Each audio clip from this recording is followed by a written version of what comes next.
pro terceiro artigo do dossiê, a gente tem do Egert da Godinho, 2013, do mundo do trabalho à escola, desencontros de saberes na experiência escolar de estudantes de EJA integrada à educação profissional.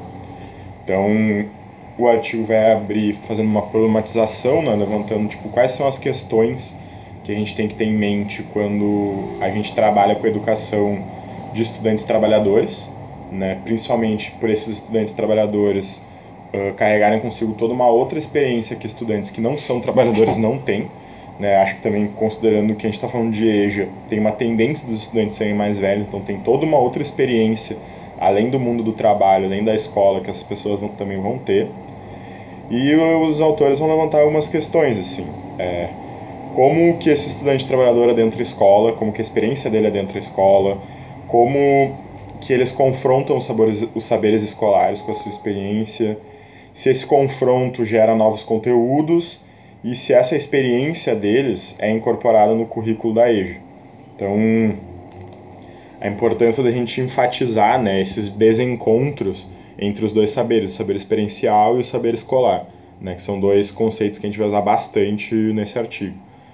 E uma questão final, assim, da introdução, como que as trabalhadoras, porque a turma que ela pegou só tem mulheres, se relacionam com a experiência escolar, né?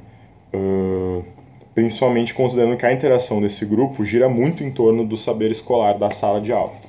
Então, para a primeira sessão, que vai se chamar A Interação da Educação Profissional com a EJA, a articulação dos saberes escolares com os produzidos no trabalho, a gente vai ter toda uma reflexão sobre essas iniciativas de educação profissional e de jovens e adultos, tanto ProEJA, quanto os institutos federais, os Cefetes, etc., que tem o trabalho como princípio educativo, né, nessas políticas públicas dos governos populares dos últimos anos, que buscam tentar destacar a diversidade dos sujeitos da EJA, e eles também buscam uma necessidade de currículo que contemple saberes não escolares, né? E essas questões elas se resumem num grande desafio para essas instituições, para esses modelos educativos, de pensar uma formação no trabalho e pelo trabalho, né? E esses desafios nos abrem muitas possibilidades emancipatórias de pluralidade na educação e no trabalho, e também possíveis novos caminhos de formação continuada para professores, para gestores, para funcionários, uma vez que a gente vai estar trabalhando com uma educação diferenciada, né? Mas, enfim, dentro das limitações, ela avalia que essas instituições continuam muito mantendo a dualidade entre o ensino propedêutico e o ensino profissional. Ensino propedêutico, falando de uma maneira bem vulgar, é tipo o ensino da escola, aquela educação geral que não tem exatamente uma aplicação no mundo real, mas que é importante para a nossa formação humana, principalmente porque essas políticas elas são muito atreladas ainda à lógica de mercado, né? A formação do novo perfil de trabalhador, coisas que a gente tem visto bastante até agora na bibliografia, e mantém muito essa lógica de assistencialismo, de aligeramento dos processos educativos, de atender a demanda do mercado e tudo mais. Aí na segunda sessão, a imersão no cotidiano escolar, contribuições da abordagem etnográfica para reconhecer as regularidades e especificidades de um curso de ProEJA. A gente vai avançar um pouco na metodologia do estudo e nos objetivos epistemológicos do estudo, né? Então, as autoras vão ver a escola como uma ordem negociada, temporária e frágil de organização de interação humana, né? Uma coisa que a gente passa rápido e ali a gente organiza a nossa interação. E a escola, como qualquer lugar, tem uma cultura própria daquele espaço, né? E ela traz consigo peculiaridades desse contexto escolar, que a gente vê assim ao longo do artigo, todo mundo que passou pela escola, mesmo que por pouco tempo, carrega consigo durante muito tempo. Então, essas regularidades escolares, essas coisas que a gente tem como estabelecidas na escola, elas definem fronteiras entre os atores do processo educativo, né? Apesar de que essa ordem instituída possui uma certa flexibilidade, dependendo do espaço. E o que nós temos que fazer quando trabalhamos com educação de jovens e adultos, educação profissional, é buscar as irregularidades desse espaço, buscar variação nesse espaço, né?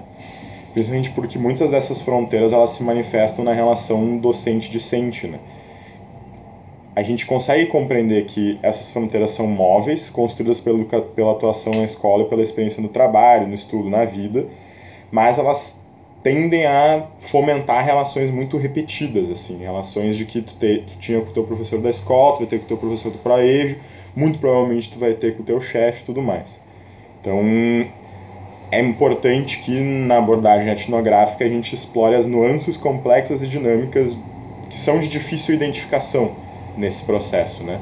Principalmente as variações nas interações docente-discente, que é o que as autoras vão buscar enxergar mais, procurar mais, principalmente quando elas percebem que existe um grande silêncio acerca de certos saberes experienciais na sala de aula, né? Tem uma, não só, mas principalmente por uma certa hierarquização entre o trabalho e a escola, os saberes provenientes desses espaços, e ao mesmo tempo um esforço, uma tentativa dos discentes, das discentes, de aproximar o saber do trabalho da escola. Então tem algumas variações nessas interações que a gente vai constituindo, né, nessa cultura do espaço escolar, que é o que as autoras vão buscar melhor analisar e explorar.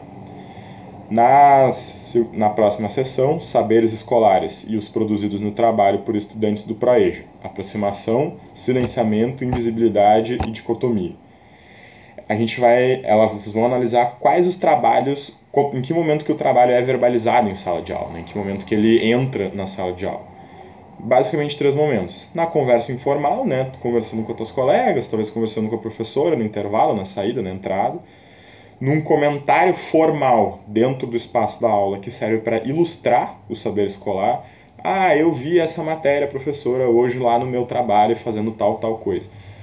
Ou seja, ele está no espaço formal, mas ele está só sendo uma ilustração desse saber escolar. E também em momentos raros de aproximação do saber escolar, né? Principalmente via textos e trabalhos que elas têm que fazer entregar.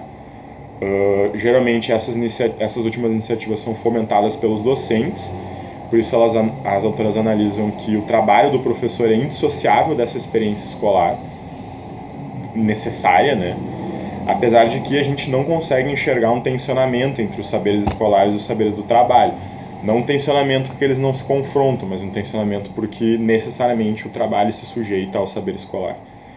Principalmente porque esse saber escolar é visto como uma verdade inquestionável, que é o que traz dessa experiência escolar que a gente tem, é o que a gente traz da experiência escolar. O que a gente viu na escola é inquestionável, é verdade.